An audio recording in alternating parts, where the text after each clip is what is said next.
So, I will tell you that over the years of growing up in Gloucester County, I had been to Red Bank Battlefield many times.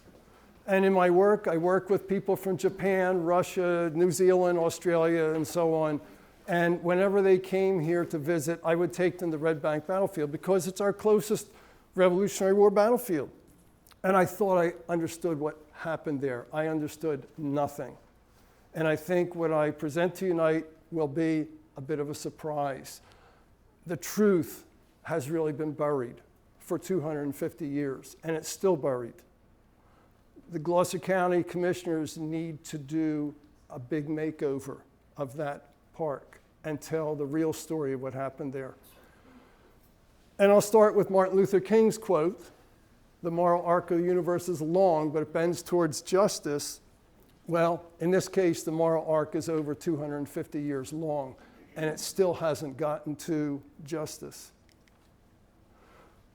4 major points that I'll make tonight. Number 1, the Rhode Island Regiments who fought there at Red Bank were among only a few units that served throughout the entire war, almost the entire war. Number 2, they included large numbers of what I'll generally call men of color, Native Americans, blacks, and mixed race, who have been largely forgotten. The Red Bank story, number 3, connects to other important people, events, and battles of the war. It's an inspiring story. What happened here was no small thing, and yet almost nobody, even in New Jersey, knows about it. Even in South Jersey, most people don't know about it. And last, as the 250th anniversary of our founding approaches next year, we have an opportunity to honor and remember all those who fought there for the promise of America. So what was the promise of America? You know this painting. It's Washington crossing the Delaware in Trenton on his way to victory over the Hessian garrison at Trenton. That painting was done in 1849 by a German-American artist, Emanuel Lutze, who was depicting the founding principle of the revolution, the founding principle that all men are created equal. And that principle became the promise of America. And it's still the promise of America and often unfulfilled. The 13 people in this boat, right? He didn't put 12, he didn't put 9, he put 13 because he knew there were 13 colonies that became 13 states. They reflected the diversity of America as Emanuel Lutze saw it. So in front of Washington, kind of in the shadows there, right there is a black man in the boat. And rowing right here is a person who at best is androgynous, if not a woman. And back here, a Native American. And over here, right here, a guy with a tam o' shanter. Who does he represent? An immigrant from Scotland, tam o' shanter. So Lutze understood that we're all in this boat together, that America was promising we're all equal. At least that's what the Declaration of Independence said. In 1927, Frank Stewart, who was a mayor of Woodbury and a founder of the Gloucester County Nature Club, he wrote a history of the Red Bank Battle. In that history, he wrote, Washington, before the battle, sent the French officer Duplessis to act as officer of the artillery and engineer of the fort. Duplessis had several other French officers with him, said Stewart, and it's presumed the swarthy complexion of these Frenchmen gave origin to the report that there were Negroes there under Colonel Greene. So were there actually blacks, African Americans there? Or were they just swarthy Frenchmen, as Frank Stewart assumed? Fast forward to 1992. A newspaper article, a local newspaper, recounted a visit of Cherry Hill resident Henry Holtzman to the battlefield. Holtzman found a small plaque there. I'm not sure where he found it. I'm guessing it was close to the obelisk where the guy stands on top of the obelisk. He found a small plaque there that had been placed by the American Negro War Veterans Association. It read, dedicated to the Negroes and mulattoes, mixed race, of the 1st Rhode Island Line who fought in defense of Fort Mercer. Holtzman was stunned. First of all, he didn't even know there was a battlefield there, so he's, oh, we have a battlefield, I'll go see it. And then he goes, there were Negroes there, there were blacks there, African Americans there. He went to Rhode Island, he did his research, and he decided as many 60 men of color were there and fought at Red Bank. He wrote a play that played in Philadelphia and Chicago and some other cities to tell the story of these men of color and to show their, quote, very real contributions. It was called Heroes Feast, that played in 1992 in Philadelphia at the Venture Theater. A few years later, Holtzman returned to the battlefield, and the plaque was gone. In fact, many historians of the Revolution believe that 10 to 15% of the men who fought for the Revolution were men of color, blacks, Native Americans, mixed race. But their very real contributions have been largely forgotten. Scattered throughout the American Army, they served in nearly every unit and every battle. In 1777, a Hessian officer wrote, "The Negro can take the field instead of his master," because the master would rather have the Negro die than him. Therefore, no regiment is seen in which there are not Negroes in abundance. So, if we do the math, 10 to 15%, there were about 450 to 500, nobody knows the exact number, of Rhode Island defenders there at the fort. 10 to 15% would bring it up to 75, so maybe as many as 75. And yet, in the mid-1800s, there was a guy named Isaac Mickle. Have you heard of a town nearby? Mickleton. Isaac Mickle's family settled in Gloucester County in the late 1600s. As a young man, he kept a diary. This is the title page of his diary. "A gentleman of much promise," he said. The Diary of Isaac Mickle from 1837 to 1845, Volume 1. In his May 13th, 1841 entry, he recalled a conversation he had on that day with a relative named Joseph Huggs, who lived during the Revolutionary War. By that time, Huggs was an old man, 1841, but he recalled this. "He was in the fort," said Isaac Mickle, "at Red Bank on the day after the battle." He says not 1/3 of the men under the command of Greene on that glorious day were white. The majority of them Indians, with some Negroes and mulattoes. Now, I'm not suggesting that this is necessarily the truth. There's reasons why Huggs could be mistaken, including he's older and maybe gets things mixed up. But nevertheless, we are left with a certainty there were a lot of blacks, Native Americans, mixed race there, and they pretty much completely forgotten. Most Americans are not aware that men of color were so significant in the Patriot Army. Most Americans think it was a case of white guys in blue coats fighting white guys in red coats. It was more complicated than that.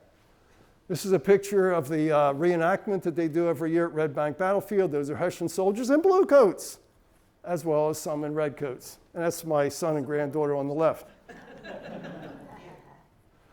When the war ended in 1783, public memory created a mythology of a few great men like Jefferson, Adams, Washington, and so on, rather than the collective efforts of the many.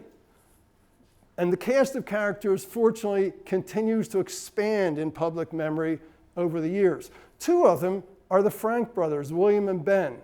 They were free men of color who fought there at Red Bank. Their descendant, Shirley Green, has written the story not only of the Frank brothers during the Revolution and what they did, but also for her it was a genealogy search, right? Because they're her ancestors. And that book was just published in the last year or two. She compiled a list of the men of color who fought there and her story reminds us that this war was the first Civil War. There was one in 1861, sure, but this was the first Civil War. How do we know that? Because the two ancestors, William and Ben is her direct descendant. William was the brother of Ben. William and Ben both fought at Red Bank for the Americans, but sometime after that, Ben decided, the hell with this, and he went over to the British side and fought for the British. Civil War, just like in the Civil War, brother against brother. And that was true, right? There were loyalists, there were patriots, and there was people in the middle, and a lot of times it split families, like Ben Franklin's son was never reconciled with Ben Franklin after the war. His son stayed with the British. Former governor of New Jersey. This is a partial list as compiled by Shirley Green of some of the men of color who fought at Red Bank that day, October 22nd, 1777.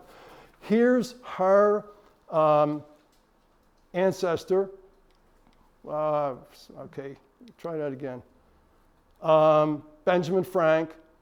He was enlisted in May 77 in the 2nd Rhode Island Regiment. He was black, listed as black, and he did not die. In fact, after the war was lost, he fled to Nova Scotia, which became part of Canada. And eventually, his descendants found their way back to the United States, which is why Shirley Green is today an American citizen. But we can see that some of these are clearly identified as black, musty, which means mixed race or mulatto, Native American, Native American, Native American, Native American. Some of them died. We've got the dates when they died. This is only a partial list, right? Because we know from what I presented to you already, there's at least 60, if not 75, if not more. The problem in trying to get an exact number is because they weren't keeping those kinds of records then. And a lot of guys who were probably mixed race weren't admitting it because they were relatively light-skinned.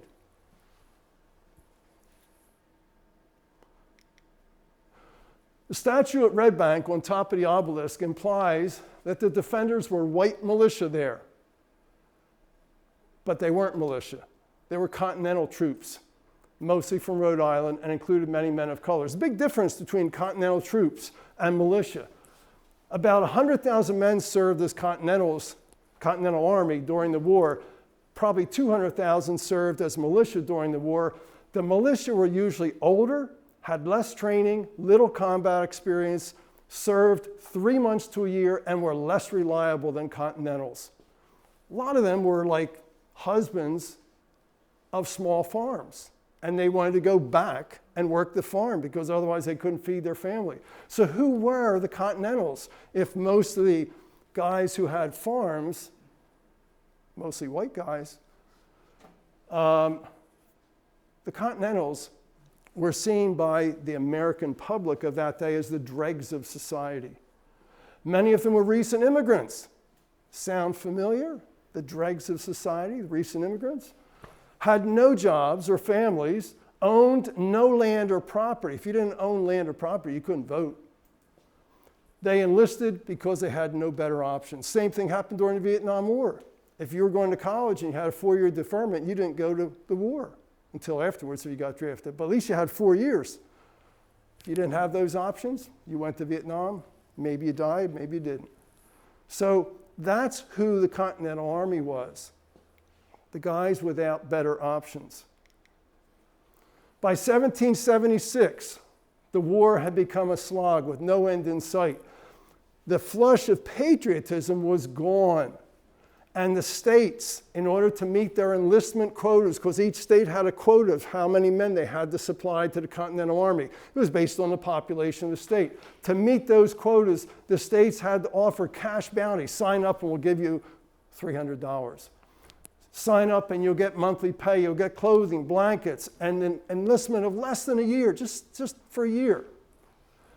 Well, most free men of color were landless and poor, so they were deliberately targeted by recruiters. Yes, there were recruiters then, just like there are recruiters for the Army now. And the recruiters were targeting people who had less options, including immigrants. Land offered these people like men of color and immigrants, upward mobility and respect. Because at the end of the war, if you were a private, you were promised 100 acres of land. So land would get you stability, respect, and a vote. Because with land, you could vote, no matter whether you're black or whoever. If you had a higher rank, you got more land at the end of the war. But no man of color ever rose above the rank of private during the war. By 1777, manpower shortages forced Congress to mandate enlistments of 3 years or for the duration of the war. And by the end of 1778, most states were drafting people to meet their enlistment quotas. I didn't realize that they drafted people during the Revolutionary War. I thought that happened during Vietnam, because I know about that. Free men of color were paid to serve as substitutes for draftees. Enslaved men also served as substitutes. If I'm the master and I get drafted, I'm going to send Prince, my slave. Or my son is drafted, I'm going to send Cassius, my other slave. 1/4 of New York enlistees were substitutes for wealthier neighbors. If you had money, you'd find somebody to take your place or your son's place.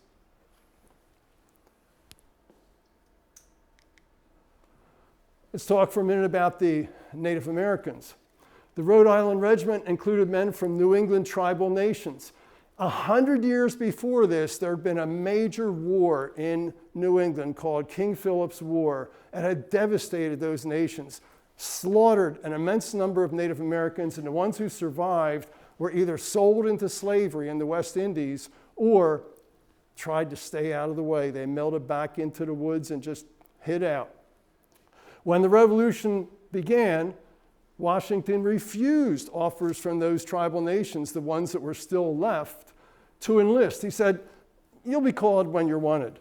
Well, as the manpower shortages grew, Congress authorized him to enlist up to 2,000 Native Americans, because, hey, we need manpower.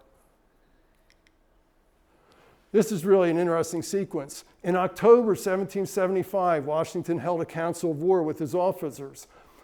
They agreed to reject all blacks from serving in the military, including free blacks who were already serving. They'd been there at Bunker Hill and the early battles. But we're going to get rid of all those free blacks. I think he was probably catering to the Virginia gentry who were worried about training blacks to use arms to kill white people. A month later, the royal governor of Virginia, who we see here on the left, offered freedoms to slaves that were owned by the rebels. If you're owned by Washington and you can flee to our lines, we want your help. It caused the greatest slave rebellion in American history. Up to 20,000 slaves fled to the British lines. If you're a slave of loyalists, sorry, you can't enlist. But if you're a slave of Jefferson or Washington or any of those rebels, we'll take you. Washington was told by his Mount Vernon manager, "There's not a man here that would leave us if they could make their escape. Many planters lost 30 to 70 slaves. Washington lost 14, Jefferson at least 30 slaves. Apparently, the fear of men of color fighting for the British worried Washington more than the fear of slave revolts, because a month later, October, November, December, he agreed to re-enlist the free black men. Not slaves, but, we'll take your help. Thank you very much. You see, the southern and northern states are very different then, both in economics and in demographics. In the northern states, slave labor was useful, but not essential to the economy. So the number of enslaved people in places like New Jersey, Pennsylvania, Massachusetts, Maine was relatively small. For example, 10% of Rhode Island's population was black, 2% of Pennsylvania's population was black, 1% of New Hampshire's. In contrast, in the South, slave labor was a vital part of the economy, which is based on growing tobacco. Blacks were 40% of Virginia's population, 30% of North Carolina's. South Carolina had 2.6 enslaved people for every white person. Let's start moving towards Red Bank Battlefield. You know what happened on December 26, 1776. Washington crossed the Delaware with 13 people in his boat. Well, I'm exaggerating, but. And he won the battle at Trenton. The Rhode Island Regiment was there. They fought at the battles of Trenton and Princeton. Trenton's superior officer was a guy named Carl von Donop. There was a colonel there in charge of the Hessian garrison at Trenton. And von Donop was also a colonel, so you think they were equal. But actually, Carl von Donop was given the senior of the two. So he was actually in command of the whole operation. And on that day, December 26, he was out of position. He had gone down to Mount Holly chasing the militia. And there was a series of skirmishes. He was there with his 2,000 troops. He missed the first battle of Trenton because he was down there chasing militia. That probably gave Washington the victory, because 2,000 more Hessian troops would have been a big problem for Washington, especially if they came up from the south and caught him between the two units. Why was he out of position? There's a fascinating book over here on, I have some books over there that I've used for this presentation. It's called The Diary of the American War. It's a Hessian journal written by Captain Johann Ewald. He was special forces of that time. They were called Jägers, which is a German word meaning hunter. And they would be equivalent to like the Green Berets or special forces today. The only difference today is they go in helicopters. These guys went in with horses, and they were excellent marksmen. They were the best marksmen in the Hessian unit. And he was in the whole war and survived and wrote this diary, which was found after World War II. And we have it today, translated to English.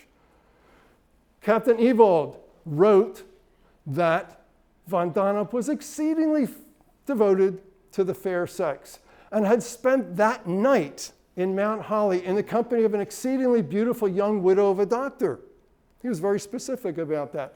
Ewald believed the Mount Holly dawdle had been unfortunate. He said, "This great misfortune surely caused the utter loss of the 13 splendid provinces of the Crown of England, and was due partly to the fault of von Donop, who was detained there by love. Thus, the fate of entire kingdoms," he wrote, "depends on a few blockheads and irresolute men." Now, who was this widow? There's a New Jersey historian who thinks it may have been Betsy Ross. We all grew up thinking she was this old crone sewing a flag. Actually, on that day, she was 22 years old. She'd only been married for 2 years when her husband died. Even though that's not a photograph, that's somebody's imagination. That's a way better picture of what she would have looked like than my picture of her as an old crone sewing a flag. 22 years old. She was probably pretty good looking. Well, her husband was John Ross. He may have been related to Alexander Ross, who was a doctor who lived in Mount Holly at that time. So if her husband was related to Alexander Ross, it's conceivable she was visiting her husband's relative in Mount Holly. We don't have to worry about whether it was actually Betsy Ross or not. What we know for sure is, according to Ewald, he was detained there by love. He was out of position. He should have been up in Trenton. That would have probably ended the war. In the summer of 1777, British General Howe decided to come down from New York City, where they occupied the city with 17,000 troops. He was going to capture the rebel capital, Philadelphia. It was a stupid plan. He should have gone up towards West Point and connected up with Gentleman Johnny Burgoyne. They could have split the colonies in two. That was the plan that had come from London. He decided, nah, I'm going to go to Philadelphia and I'm going to capture the rebel capital. He took it upon himself, like von Donop had done, to lose the battle. Okay, now we get to Fort Mercer. Here's the Delaware River on the left right here.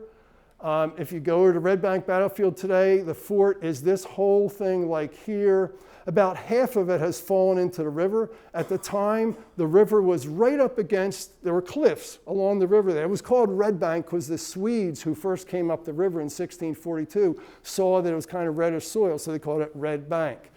Well, Howe had defeated Washington at Brandywine and then defeated him again at Germantown.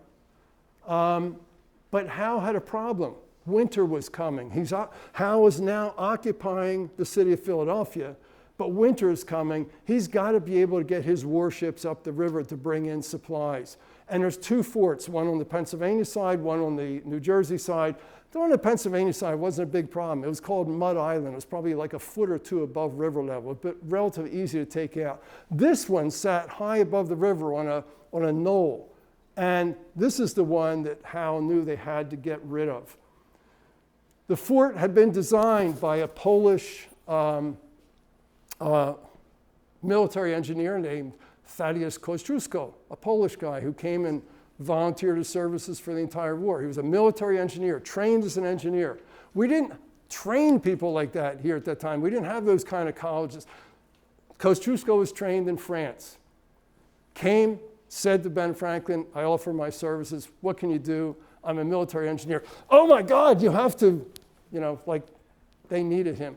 He designed the fort. It was designed to hold 2,000 defenders. A week before the battle, when Washington was able to get men to come, the Rhode Island Regiments, the most that they would have would be 450 to 500. The fort was designed for 2,000 to 3,000. So Washington sends over a French swarthy engineer named Duplessis. And Duplessis says, we can't possibly defend this. He decides to abandon the upriver 2/3. And you can think of this kind of like a barbell, right? There's like the round part of the barbell down here, although it's kind of spiky, and there's a spiky part up here, and then there's the part in between. Duplessis said, we're going to abandon this, and we're going to hold this as the citadel. This is what we will defend. Pay attention to B. That's a new trench that Duplessis had dug in the week before the battle. There was so much preparation that had to be done in order to make this a citadel and trick the Hessian force.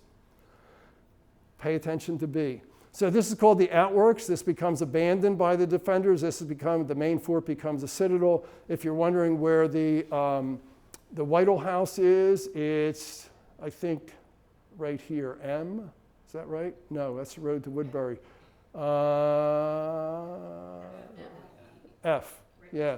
So if you're trying to orient yourself, there's where the Whitehall House is today, and you walk up this way to get to the fort. So the Rhode Island regiments, I should say, were led by Colonel Greene, a relative of Nathaniel Greene, Washington's top officer. He arrived at the fort on October 14th. The battle is going to be October 22nd. On October 14th, it's still designed to be defended by 2,000 or 3,000 troops. So they get to work. And on October 18th, a second regiment, a second regiment arrives.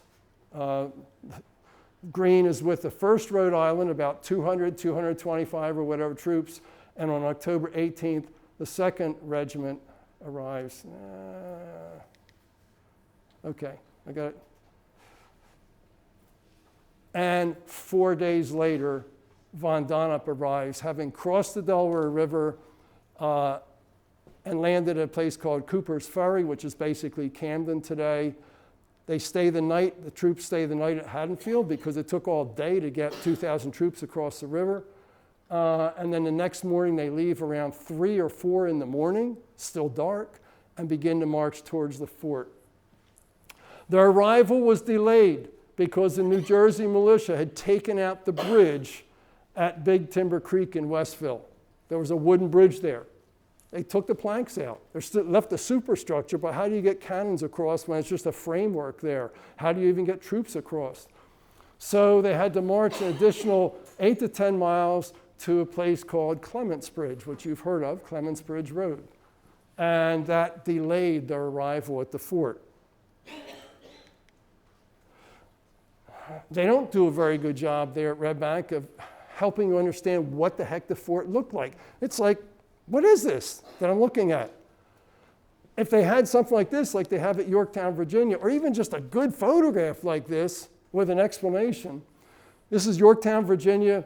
So you would have seen around the fort a ditch. And when you went into the bottom of the ditch to the top of the rampart, it would be at least 12 feet high. So you're an attacker, you come running into the ditch, you got to somehow get above these spiky logs that are projecting outward. How do you get up to them to begin with? And then you got to climb up on them and get into the rampart, and there's all these guys firing at you up top. When von Donop got there, there was a parley between them and the Americans, and the British Hessian soldiers said, von Donop says, you surrender now or we'll kill you all. And that was no idle threat, because in the battles of New York City, Manhattan, when Hessian soldiers caught up with Americans who tried to surrender, they just bayoneted them. They didn't care. They just killed everybody they could find. So they knew, Greene knew, when he said nuts or whatever it was, that's the Battle of Bulge. When Greene said no, bring it on or whatever, they knew that it was win or die. Von Donop prepared to attack. So much time had gone by that it was 45 minutes before sundown when they finally attacked.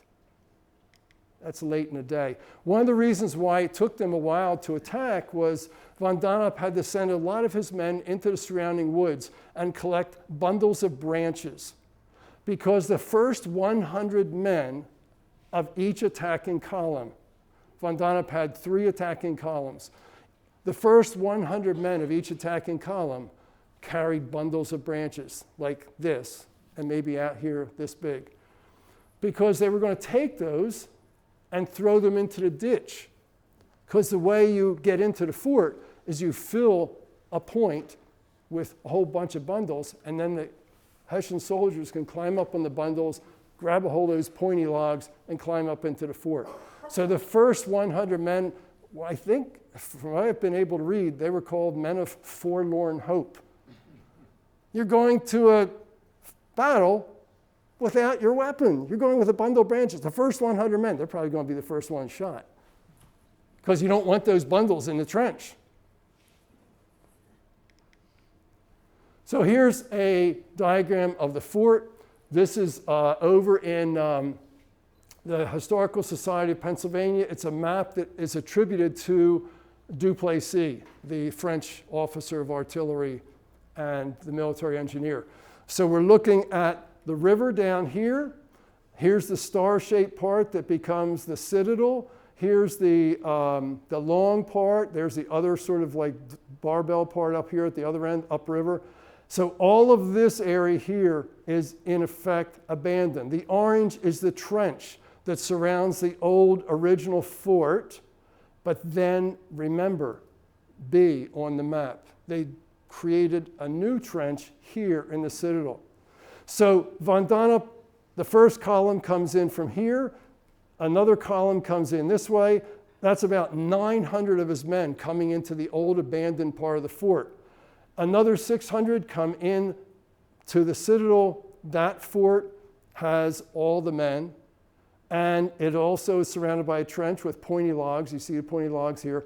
This yellow is apple trees. The Whitals had about 400 trees in an orchard. And before the battle, the Patriot troops cut the apple trees down and limbed them so that, if you can imagine, like, here's the trunk, and it's projecting towards, the butt end is in the ground now, projecting towards the attackers, and the limbs are just all sharpened branches. They left a lot of the branches. It's like the early version of barbed wire, right? Because the whole idea, if you're a defender, is slow them down, because we can kill more of them before they get to the fort. So the Hessians knew that there was one barbed wire apple tree surrounding the fort here. They didn't know there were two more in there. They didn't have drones to look overhead. This is on a high knoll. And they certainly didn't know there was a trench here. So when the attacking columns here and here brought their bundles and threw them in the trench, they came into the fort, and the story is they yelled in German, Vittoria, Vittoria, victory, victory, because they thought, we're in the fort now. We're going to kill these guys. And they rushed towards the apple trees, and they struggled to get through them. And as they struggled to get through them, many of them were shot, but a lot of them did get through, and they got to here, and there was another trench, and they had no bundles. This area became a killing field. It was only here that some of the attackers managed to get up into the fort and were quickly killed once they did. In 45 minutes, the battle was over. Von Donop lost 1/4 of his army, either killed, wounded, or captured. Howe had told him, if you get there late, wait and attack the next day, because my ships will be up the river then and can offer support from the sea. He couldn't wait, is my opinion, because he was humiliated by being out of position in Trenton. He was going to make these guys pay for his humiliation. A lot of this has to do with human frailty, human faults. Only 4 days before that, the Americans had been victorious at Saratoga, New York. When I was growing up, I was taught that it was Saratoga, New York that brought the French in on our side. Well, yeah, but this battle happened 4 days later. So any news that got to France was first this punch at Saratoga and then this punch at Philadelphia. This was all part of, I believe, the reason why the French came in. It was Kosciuszko who had designed the fort at Philadelphia, at Fort Mercer, who designed the battle plan at Saratoga, New York. Without his battle plan, you could make the case that they would not have been victorious at Saratoga. I told you, this Fort Mercer, this Red Bank battle, connects with important people and battles all across those 7 years of the war. It's commonly thought that Saratoga brought France into the war, but they were almost simultaneous. In fact, a couple days before the battle at Fort Mercer, a couple days before, Greene heard that they'd been victorious at Saratoga. Washington sent word over because Washington found out. And so they fired a 13-cannon salute at Red Bank about 2 days before the battle as a celebration of the victory. This is an interesting diary that was written after the war by Private Joseph Plum Martin. It's over there on the table.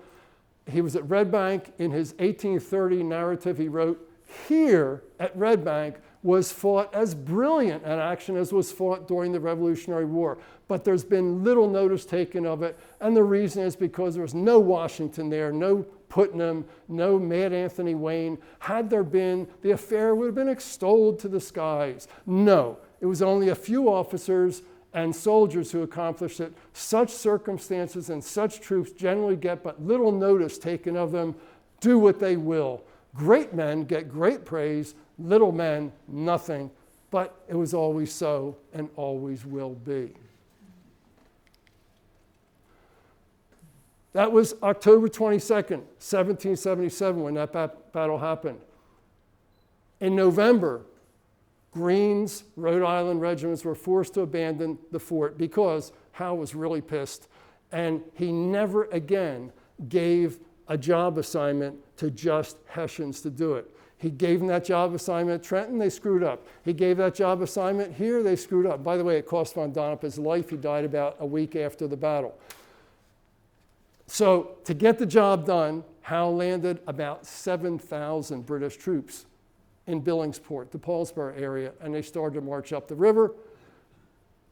Greene, there's no way we're going to stand up to 7,000 troops. They blew up the fort and retreated. They went over to Valley Forge, where Washington was, and stayed there during that bitter winter, along with Washington's other troops.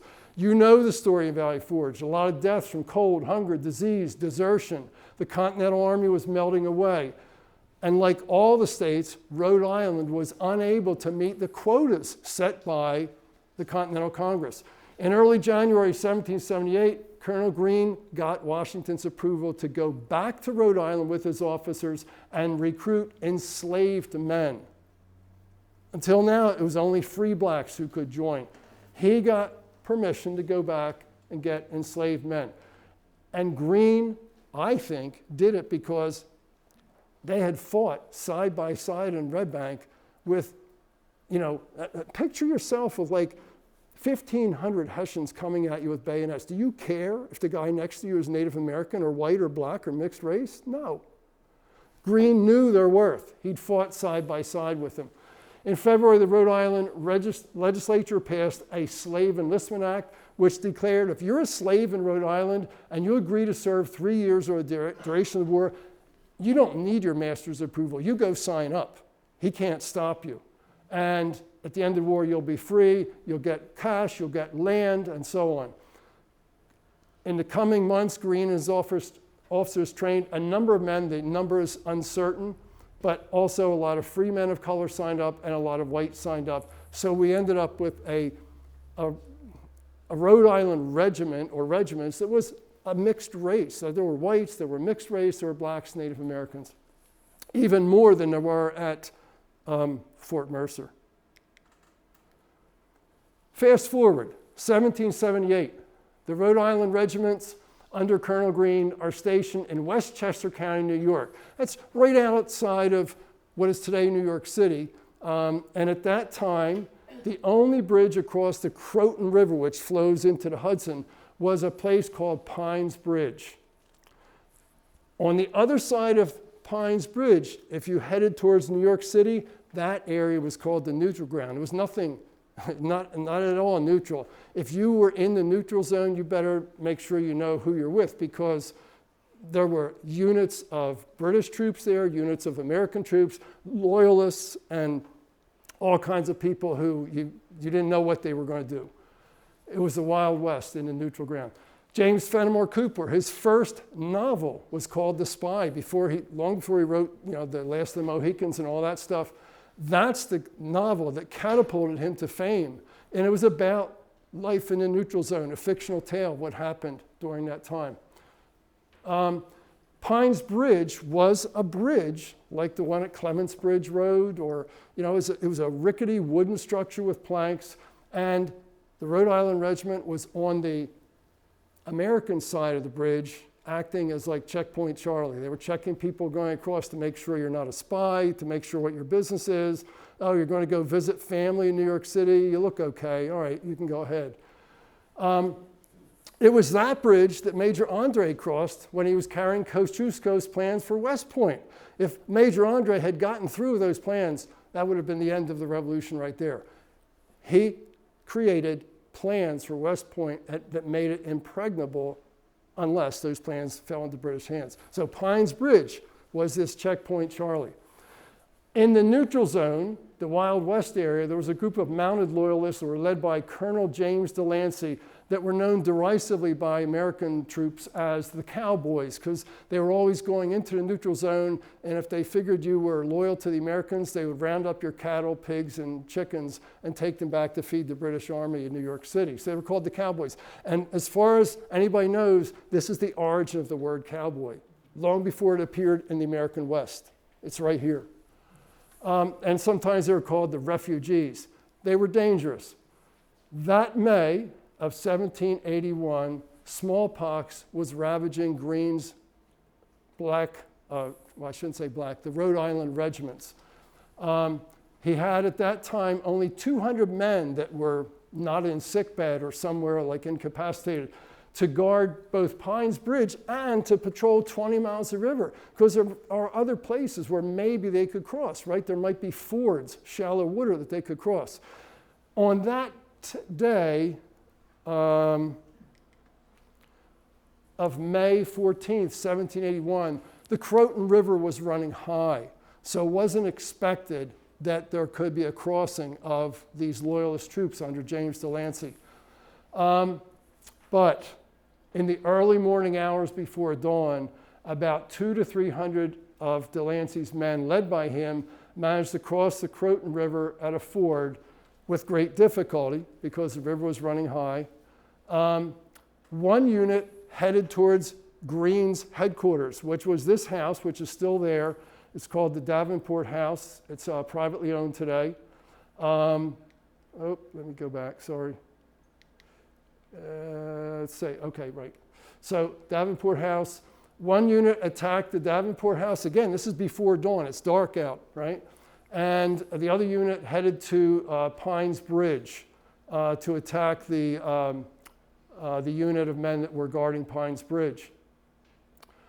The attackers seemed to know who and where their victims were. Not in some ways a terrible surprise, because this was a civil war. So there were loyalists everywhere, there were patriots everywhere, feeding information back and forth. Terribly outnumbered, when they attacked the house, Greene and his guard fought a desperate hand-to-hand combat. With no time to dress for battle, Greene met the enemy at the door with his sword, barefoot in his night clothes. Known for his swordsmanship, he struck at Captain Totten, who led the group trying to enter the house, and would have killed him, but Greene was assaulted by others. I've sometimes read, or sometimes somebody will tell me, yeah, that guy at the top of the obelisk there at Red Bank, that's Colonel Greene, because there's a plaque there, it says about Colonel Greene. No. That was a typical archetypal Minuteman statue you see all through New England. If that was Greene, he'd have a sword. He was known for his swordsmanship. In 1848, right, way after the Revolution, Richard Davenport's granddaughter had this to say about what happened that day that Greene and his men were attacked at Davenport House. Greene, Flagg, and a young lieutenant, Flagg is a major, by the way, who served at Red Bank. He fought at Red Bank. Greene, Flagg, and a young lieutenant occupied a large room in the second story. My grandfather was in the adjoining apartment and overheard the conversation of the three officers. Greene, half-dressed but sword in hand, said, "We must sell our lives as dearly as we can." Approaching the head of the stairs, he called aloud to the soldiers below, "Stand to your arms, men. Courage, they're only a pack of cowboys. Fire away." Word came to us, said the granddaughter, that they were all cut off and killed at headquarters. We ran through the fields to Davenport's house. The refugees were at that moment retreating through the woods towards Pine Bridge, and when we saw their glittering caps and arms, we stopped and hid till they passed. We arrived at the house about sunrise or a little before and found the floors and walls covered with the blood of the dead, wounded, and dying. I'm going to tell you a little more about this statue. This is in Westchester County, New York, but you see Greene with a sword in his hand. You see a slash across his breast right here. You see a Native American with a pistol firing towards somebody who's coming for Greene.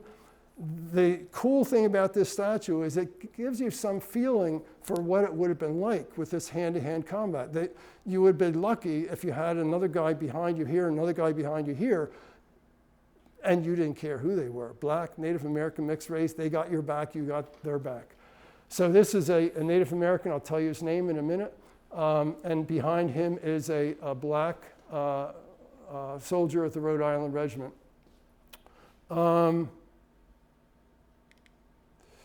From nearby Rhode Island Village, there was an area where a lot of the Rhode Island troops were stationed, and they collectively called it Rhode Island Village.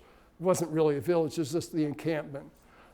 Captain Thomas Hughes, one of Colonel Greene's captains, wrote a letter that day after Greene was killed to Greene's son, Job. And in the letter, Captain Thomas Hughes said, "It's with pain I write you of the unhappy fate that befell your father this morning." This is what the statue looks like, by the way. The artist, it's a New Jersey artist who did these statues. And this guy, Colonel Greene, you can see he knows he's in the fight of his life.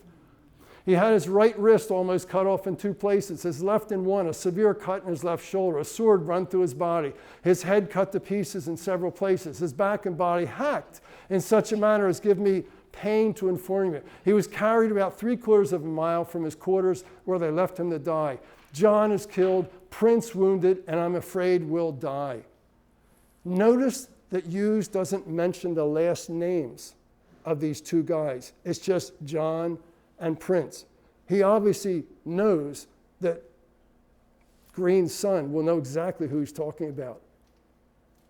Prince was a black guy because a lot of blacks who were slaves or who had been slaves if they were freed were named after famous Roman people like Caesar. That was a common name. Prince was a common name. It's almost like, a cruel disrespect, right? Here you are, you're a slave, and you get to be called Caesar. But I believe that these 2 guys would have been part of Greene's lifeguard.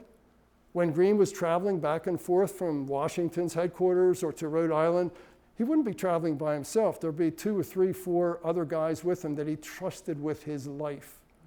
And they trusted him with their lives. And Thomas Hughes was familiar to the family as well, because after the war, he married Greene's oldest daughter. So he knew what went on in that house. Most accounts of the day emphasize the plight of Colonel Greene and Major Flagg, a veteran of Red Bank.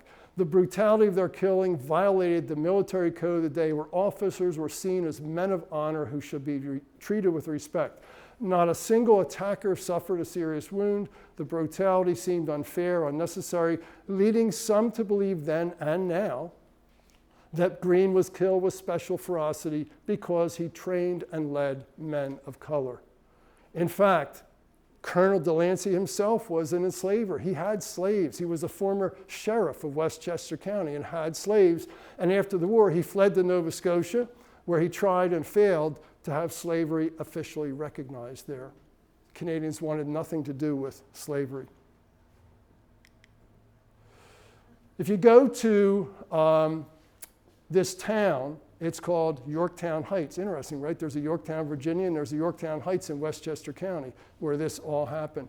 If you go to Yorktown Heights, the remains of Greene and Flagg were buried under this monument that you can see. It was erected in 1900. But that stone is silent about the men of color who died that day with Greene.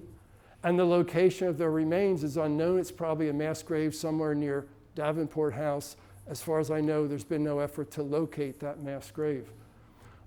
On October 14, 1781, I told you this story has all the elements, right? Bravery and arrogance, like, I was out of position in Trenton. By God, these guys are going to pay for that.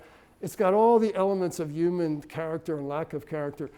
October 14, 1781, 5 months after Prince dies and John dies and other guys die there and Greene dies, 5 months is the Battle of Yorktown, Virginia. And guess who's there? The Rhode Island Regiment. If Greene and Flagg, Major Flagg, and these guys had lived another 5 months, they would have been there. And boy, would they have been there. Because when Washington decided who was going to attack, remember that picture of the fort in Yorktown, Virginia? There were 5 small forts like that ringing Yorktown. And when Washington conferred with the French, because there was a French army there and an American army there, and when Washington conferred with the French said, we will take Fort 9, you take Fort 10.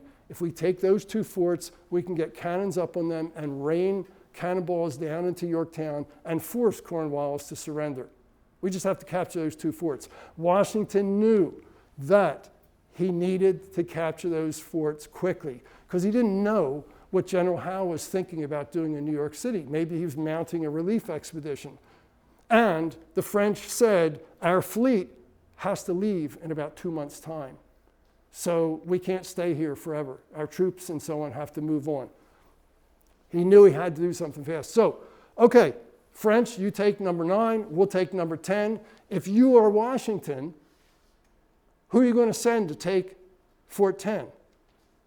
Your A team, B team, or C team? you're going to send your best troops, your A team, because they're told we're attacking at night.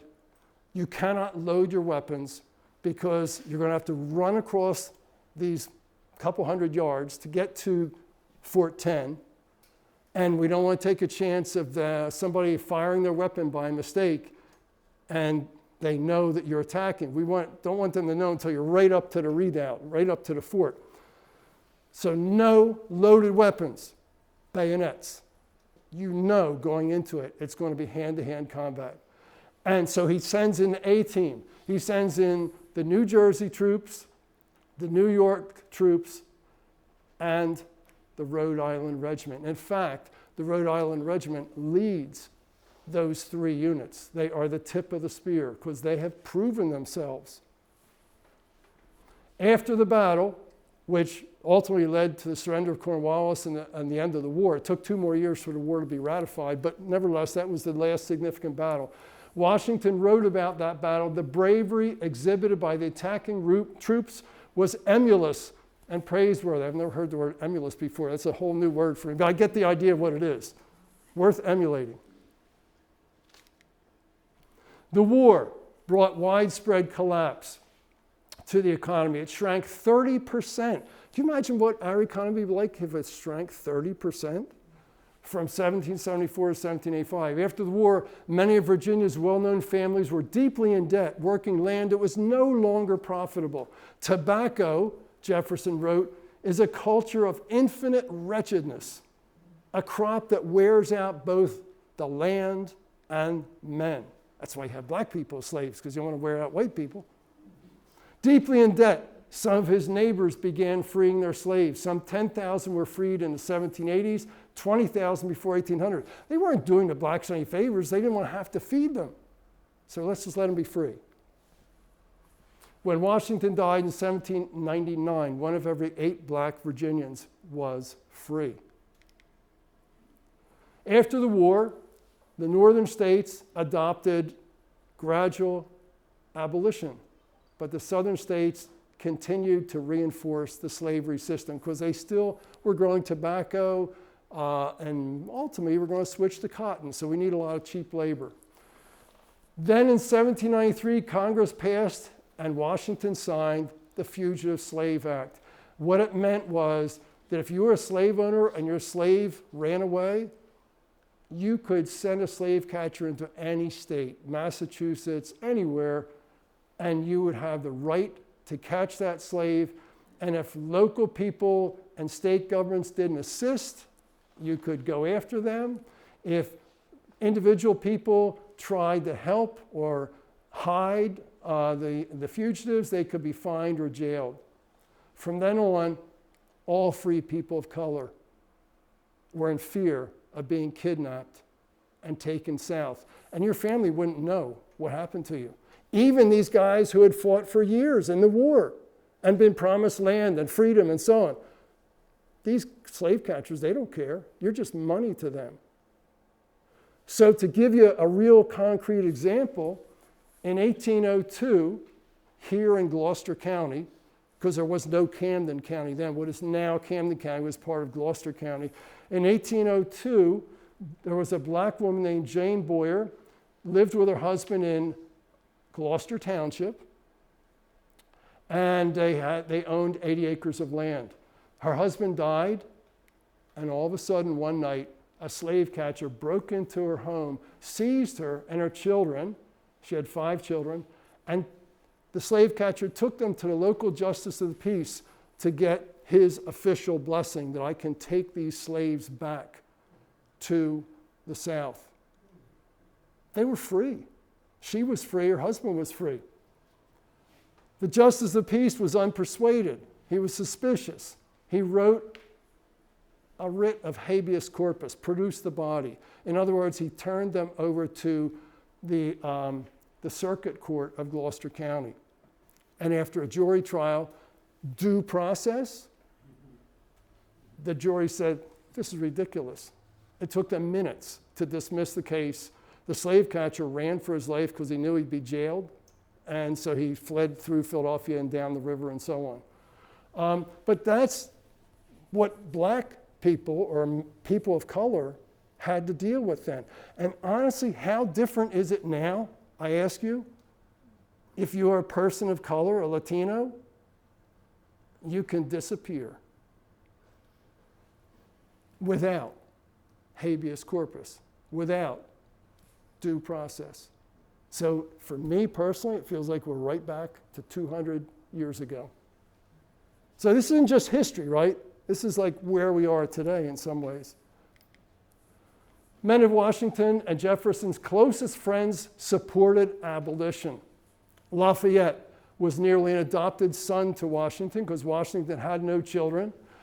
Lafayette proposed to Washington that the two of them do an experiment and free some slaves. Put up some money, free some slaves. Lafayette wrote, quote, "Such an example as yours," because Washington was like beloved at that point, "might render this general practice." Other people would do it. At first, Washington agreed, and then he waffled. Disappointed, Lafayette wrote back to Washington, "I would never have drawn my sword in the cause of America if I could have conceived I was founding a land of slavery."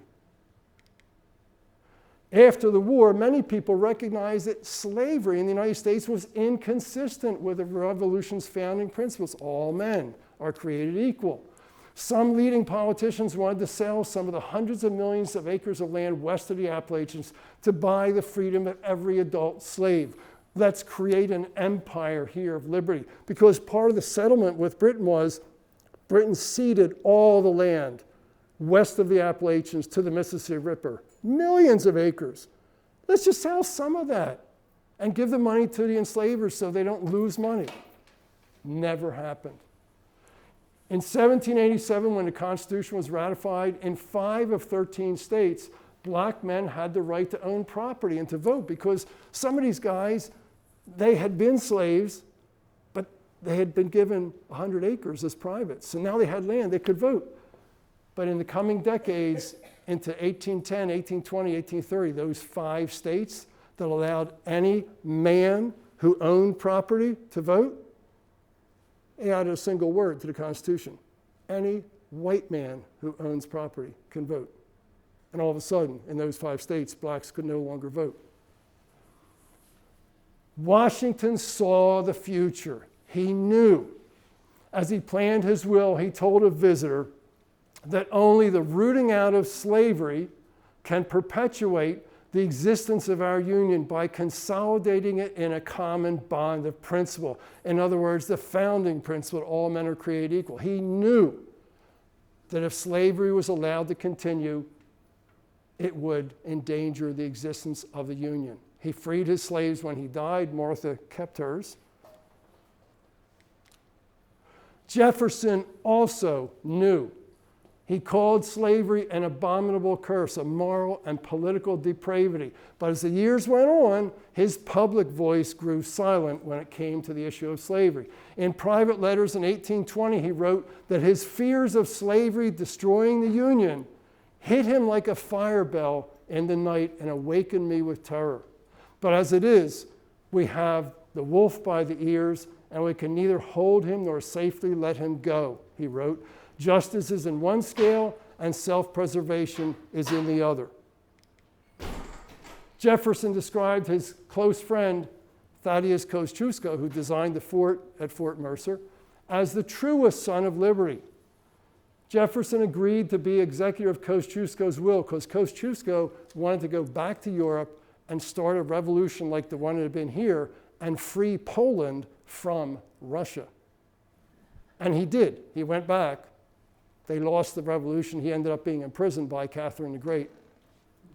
But when he went there, he said to Jefferson, look, Continental Congress owes me my 7 years of salary for fighting during the entire war.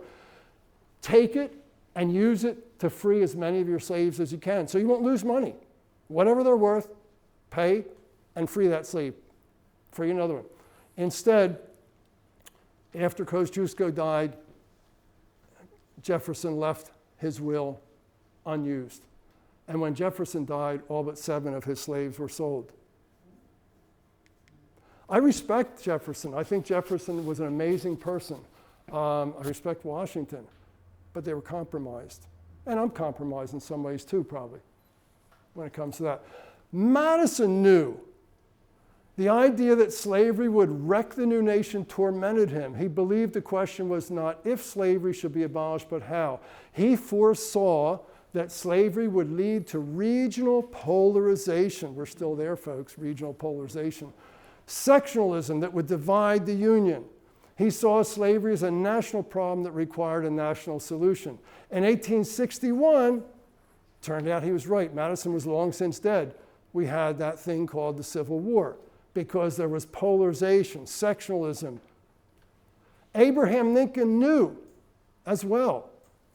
He was a student of the founding history. He'd read a lot about Madison and Jefferson and Washington.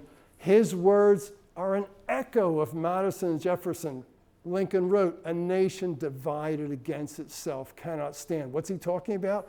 Sectionalism, regionalism, South versus North. To this day, this is my comment now, the legacy of slavery and racial injustice continues to haunt, divide, and weaken our nation.